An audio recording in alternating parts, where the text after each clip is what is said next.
Hello investors, कैसे हो आप सब? आप सब तो बढ़िया ही होंगे। जैसे कि हम देख रहे हैं कि कंट्री में बहुत डेवलपमेंट देखने के लिए मिल रहा है। हर जगह पे बहुत ज़्यादा डेवलप होते हुए कंट्री दिख रही है हमें। उसी हिसाब से सिक्योरिटी कंपनीज़ में भी काफ़ी डेवलपमेंट देखने के लिए मिल रहा है। सिक्योरिटी मतलब कैसा होता है? जैसे कि हर जगह पे सिक्योरिटी कैमरा आज के टाइम पे लग रहा है, काफ़ी जगह पे कैमराज लग रहा है। और देखा जाए तो मोस्ट ऑफ जगह पे कैमरास लगाने के लिए गवर्नमेंट ट्राई कर रही है for this security purpose. Okay, तो वैसे ही आज एक हम कंपनी को देखने वाले जिनका आईपीओ हमें देखने के लिए मिल रहा है, जो कैमराज बनाती है, ऐसा सिक्योरिटी पर्पस के लिए कैमराज बनाते हैं। काफ़ी अच्छा इनका मार्केट में स्टेक होल्ड है इस फील्ड में। तो उनका नाम है आदित्य इन्फोटेक लिमिटेड। ये कंपनी के बारे में हम देख लेते हैं। कंपनी सबसे पहला CP प्लस, इनके जो ब्रांड का नाम है CP प्लस नाम से अपना मैन्युफैक्चरिंग करती है और यही ब्रांड से वो बेचती है। ये कौन से प्रोडक्ट में डील करती है? वो है कैमराज हो गए, HD एनालॉग हो गए, नेटवर्क कैमराज हो गए, फिर वाईफाई कैमराज जो होते हैं वो भी, डैश कैमराज में भी डील करती है। तो काफ़ी ज़्यादा सिक्योरिटी सॉल्यूशंस में ये हेल्प आउट करती है। इनका टोटल SKUs 2986 SKU है। SKU मतलब क्या होता है? स्टॉक कीपिंग यूनिट होता है। और ये टोटल 550 सिटीज़ में अवेलेबल है और टाउन्स में भी अवेलेबल है अक्रॉस दी इंडिया। और कंपनी के डिस्ट्रीब्यूशन की बात किया तो उनका टोटल 1000 डिस्ट्रीब्यूटर्स है और 2100 सिस्टम इंटीग्रेटर्स है। और ये टोटल तीनों सिटीज़ में अवेलेबल, Tier 1, Tier 2, Tier 3 में भी अवेलेबल है। इनका टोटल 41 ब्रांचेस में ऑफिसेस है और 13 सेंटर्स है RMA का। और अगर देखा जाए तो इनका वेयरहाउस 10 वेयरहाउस है अक्रॉस दी इंडिया, जो है नॉर्थ ईस्ट वेस्ट हर जगह पे अवेलेबल है। मतलब इंडिया के साउथ ईस्ट वेस्ट नॉर्थ हर जगह अवेलेबल है फॉर द लॉजिस्टिक। मतलब फटाक से ये डिलीवरी प्रोवाइड कर सकते हैं। अगर मैन्युफैक्चरिंग देखा जाए तो इनका कडप्पा में होता है, आंध्र प्रदेश के अंदर। इनका इन हाउस प्रोडक्शन है और ये क्वालिटी पे ही सिर्फ फोकस करते हैं। और ये इनका जो कॉम्पिटिटिव स्ट्रेंथ है, मतलब इनका जो मेन स्ट्रेंथ है वो है कि ये इंडिया के लार्जेस्ट प्लेयर है। मतलब इस फील्ड में काफ़ी स्ट्रॉन्ग प्लेयर है और इनका रिसर्च एंड डेवलपमेंट टीम काफ़ी कैपेबल है कि ताकि आगे अच्छे से और प्रोडक्शन कर सके, अच्छे से डेवलपमेंट कर सके और काफ़ी अच्छी क्वालिटी ये प्रोवाइड करती है। और इनके पास एक्सपीरियंस लीडरशिप टीम भी है। ओके, अब नेक्स्ट हम देख लेते हैं कंपनी के आईपीओ की डिटेल्स के बारे में। सबसे पहला कंपनी का आईपीओ जो है वो स्टार्ट होने वाला है 29 जुलाई से और 31 जुलाई को ही एंड होगा। मतलब ये 3 दिन में आप इसको अप्लाई कर सकते हो। इनका अगर फेस वैल्यू पर शेयर देखा तो वो ₹1 पर शेयर है।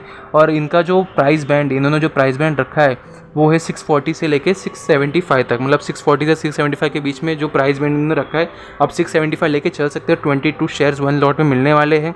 टोटल इशू है 1300 करोड़ के, फ्रेश इशू है 500 करोड़ के और ऑफर फॉर सेल है 800 करोड़ का। इनका जो लिस्टिंग है वो होगा BSE NSE में।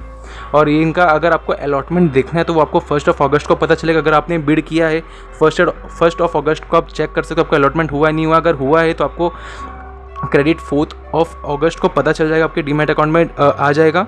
और अगर नहीं आपको अलॉटमेंट हुआ है तो आपको रिफंड मिल जाएगा 4 को। ये डेट आगे पीछे भी हो सकता है। और आपको UPI मैंडेट 31 जुलाई को शाम को 5 के पहले करना होगा। फिर नेक्स्ट हम देखते हैं कंपनी के IPO का जो पेयर कंपेरिजन से और इसके KPIs देखते हैं। सबसे पहले return on equity and ROC काफ़ी अच्छा उनका मेंटेन है, 33 to 35% है। और अगर इसको हम इनके पेयर से भी कंपैरिजन किया जाए तो काफ़ी अच्छा इनका है इस जगह पे। ROE मतलब था रिटर्न टू इक्विटी, मतलब रिटर्न्स ही होते हैं। डेप्ट टू इक्विटी अगर देखा तो 0.41 है, ये भी काफ़ी अच्छा है, काफ़ी स्ट्रॉन्ग है।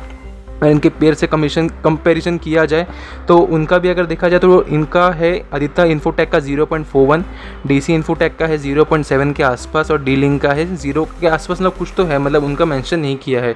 तो यहाँ पे आदित्य इन्फोटेक का काफ़ी पॉजिटिव है। डेप्ट टू इक्विटी, RONW देखो, रिटर्न ऑन नेटवर्थ तो वो है 34% के आसपास, काफ़ी पॉजिटिव है। ये पैट मार्जिन भी 11% के आसपास है, ये भी पॉजिटिव है। EBITDA मार्जिन 8% के आसपास है। Price to order book value देखा तो 7 है।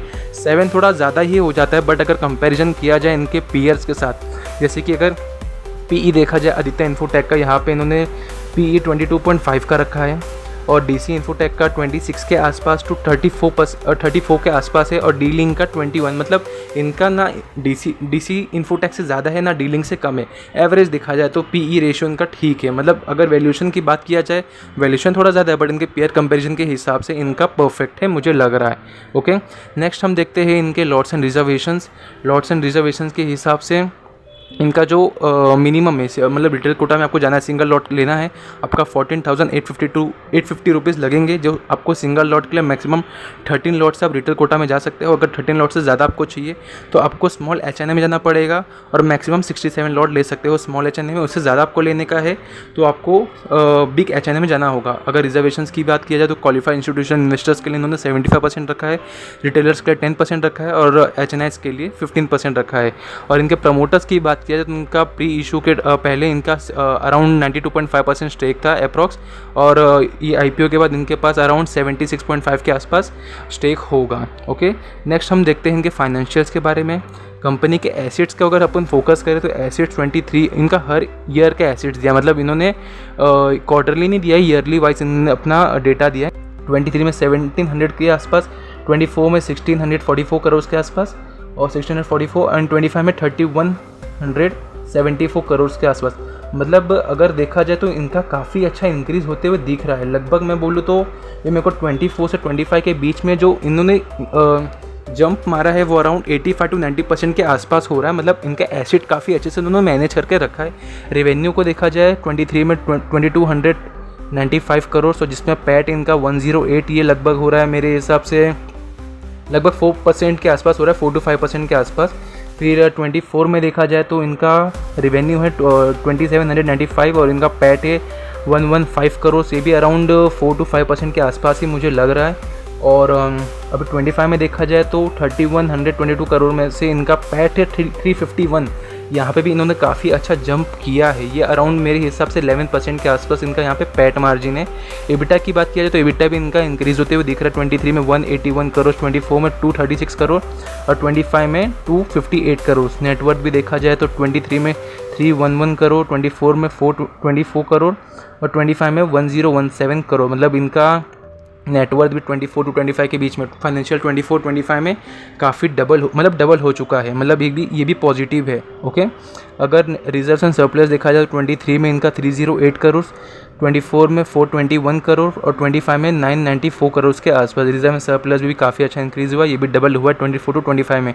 और टोटल बोरोविंग्स देखा जाए तो टोटल बोरोविंग्स भी इनका डिक्रीज़ तो नहीं हो रहा है बट थोड़ा बहुत इंक्रीज़ हुआ है। 23 से 24 में 409 से 405 करोड़ हुआ, फिर यहाँ पे थोड़ा डिक्रीज़ हुआ बट 25 में इनका वापस इंक्रीज़ हुआ है हल्का 7 करोड़ के आसपास, 412 करोड़ हो गए हैं। बोरोविंग थोड़ा इंक्रीज़ हो गए।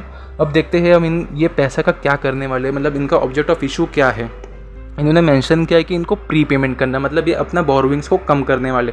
ये बहुत पॉजिटिव चीज़ हो सकती है, ये काफ़ी आगे इनको हेल्प कर सकती है। आगे क्वार्टर्स में काफ़ी अच्छे से ये इनको फाइनेंशियली हेल्प कर सकती है, क्योंकि इनका जो बोरोविंग्स है वो कम हो जाएगा। तो ऑलमोस्ट मतलब जितना भी इन पे लोड है ये बोरोविंग्स का वो कम हो जाएगा। तो इनका ऑलमोस्ट बोरोविंग से कम करने वाले हैं अगर देखा जाए। और बाकी जो पैसा यूज़ करने वाले वो जनरल कॉर्पोरेट पर्पज़ के लिए यूज़ करने वाले। अगर इनका ग्रे मार्केट प्रीमियम देखा जाए, ग्रे मार्केट प्रीमियम के हिसाब से इनका 30 to 35% के आसपास दिख रहा है। बट इससे हम 100% प्रेडिक्शन नहीं लगा सकते, इससे हम एक्सपेक्टेशन रख सकते हैं कि इसके आसपास हमें लिस्टिंग गेन मिल सकता है, बट ये एक्यूरेट नहीं होता है। तो इसको आप 100% मत समझिए, ये बस एक अप्रॉक्स डेटा समझ के चलिए। ये ज़्यादा भी हो सकता है, इससे ज़्यादा भी लिस्टिंग गेन मिल सकता है या बहुत कम भी लिस्टिंग गेन मिल सकता है, बट अपन अप्रॉक्स लगा के चल सकते हैं कि 30% यहाँ पे अपने को लिस्टिंग गेन देखने के लिए मिल रहा है। अब कंपनी के positive and negative upon conclusion देख लेते हैं। पहला तो पॉजिटिव ये है कि इनका ये मार्केट में काफ़ी स्ट्रॉन्ग पकड़ है। ओके, सेकंड इनके पास कैपिटल भी अच्छा अब इनको मिल रहा है और अपना डेप्ट भी ये भी रीपेमेंट करने वाले हैं। और थर्ड, ये जो पार्टनरशिपिंग टेक्नोलॉजिकल पार्टनरशिपिंग में है, इनका काफ़ी अच्छा मार्केट में स्ट्रॉन्ग बोल सकते हैं कि ये काफ़ी स्ट्रॉन्ग ये बिज़नेस को अपना मेंटेन करके रखे हैं और लोकल मैन्युफैक्चरर को भी पुश करके रखे। मतलब इनके distributors all over the India बहुत सारे सिटीज़ में अवेलेबल है, तो काफ़ी अच्छे से ये मेंटेन करके रखे। नेगेटिव की बात किया जाए तो वैल्यूएशन जो मैंने आपको बताया कि वो थोड़ा मेरे को हाई लग रहा है, बट पीयर्स कंपैरिजन के हिसाब से मेरे को एवरेज लग रहा है, तो ये इतना इफेक्ट नहीं करेगा। और सेकेंड ये कि जैसे कि कंपनी की फाइनेंशियल्स अच्छे हैं, कंपनी ग्रोथ में भी है और सब कुछ अगर अपन देखें नेटवर्थ और रिवेन्यू ये सब चीज़ें काफ़ी अच्छा मेंटेन, एसिड्स भी देखा जाए तो एसिड्स भी काफ़ी अच्छा इनका इंक्रीज़ होते हुए दिखा है। तो ऑफ कोर्स इस पे सब्सक्रिप्शंस ज़्यादा आएंगे, सबसे ज़्यादा मतलब ज़्यादा आएंगे सब्सक्रिप्शंस, तो इसमें अलॉटमेंट मिलने का चांसेस कम हो जाएगा, ये नेगेटिव हो सकता है। बट मेरे हिसाब से कंपनी मेरे को अच्छी लग रही है और ये था आज का अपना रिव्यू वीडियो। ये बस एजुकेशनल पर्पज़ के लिए है, ये मेरा व्यू है ये कंपनी के रिलेटेड। आपका क्या व्यू बनता है आप ज़रूर एक बार रिव्यू कीजिए खुद की तरफ से और अपने फाइनेंशियल कंसल्टेंट से डिस्कस कीजिए, और आप क्या कंक्लूजन बनाते हो वो मुझे कमेंट सेक्शन में बताइए।